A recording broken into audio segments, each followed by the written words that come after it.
시각장애인은 어떤 꿈을 꿀까? 시각장애인의 삶은 시력이 있는 사람과 다릅니다. 따라서 항상 시각을 가진 사람들은 시각장애인이 어떤 꿈을 꾸는지 궁금해합니다.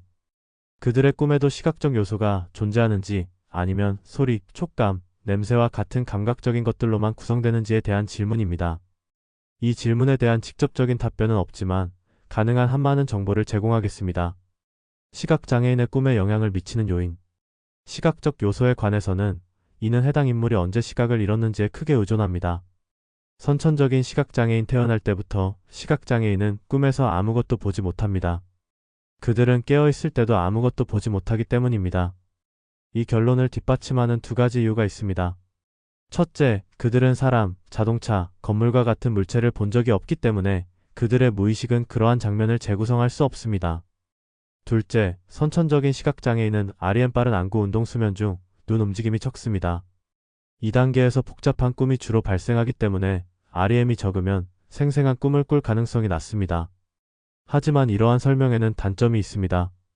나중에 시각을 잃은 사람들도 REM 수면이 적게 나타납니다. 이 경우 그들은 시각적 객체에 대한 기억을 가지고 있기 때문에 시각장애인은 시각을 잃은 시점이 늦을수록 더 많은 시각적 꿈을 경험할 수 있습니다.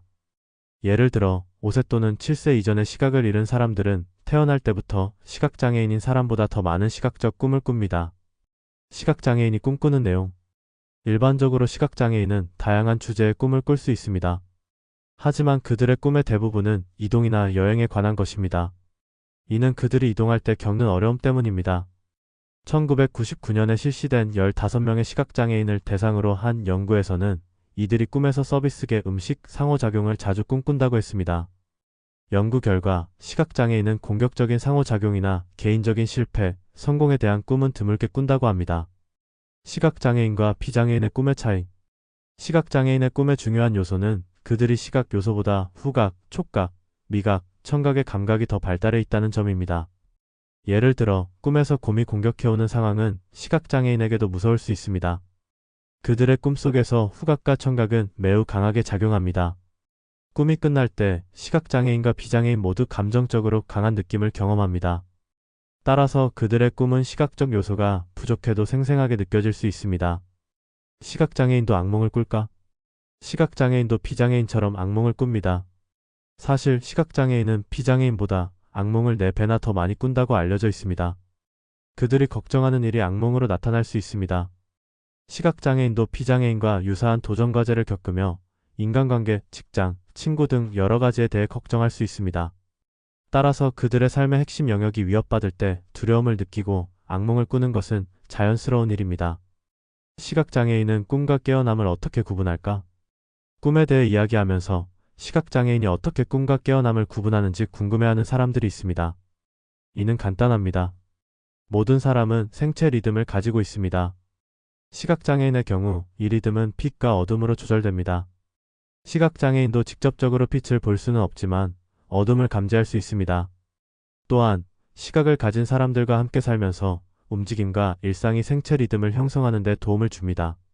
그 외에도 신체의 여러 부위가 의식적인 상태인지 무의식적인 상태인지를 뇌에 전달하는 방식으로 시각장애인도 자신이 깨어있는지 잠자는지를 쉽게 구분할 수 있습니다.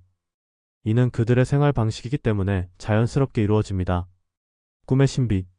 꿈의 신비는 수세기 동안 인간을 매료시켜 왔습니다. 현재까지 꿈이 무엇 때문에 발생하는지, 왜 꿈을 꾸는지에 대한 확실한 답은 없습니다. 더욱이 시각장애인의 꿈에 대한 연구는 매우 제한적이기 때문에 우리는 제한된 정보로 작업하고 있습니다. 시각장애인에게 꿈에 대해 물어보면 될 것이라는 질문이 있을 수 있지만 이는 간단하지 않습니다. 태어날 때부터 시각장애인인 사람에게 이 질문을 하면 그들은 꿈에서 시각적 요소가 없기 때문에 아니오라고 대답할 것입니다. 그들은 사과가 어떻게 생겼는지 알지 못하기 때문에 꿈에서도 그것을 볼 수 없습니다.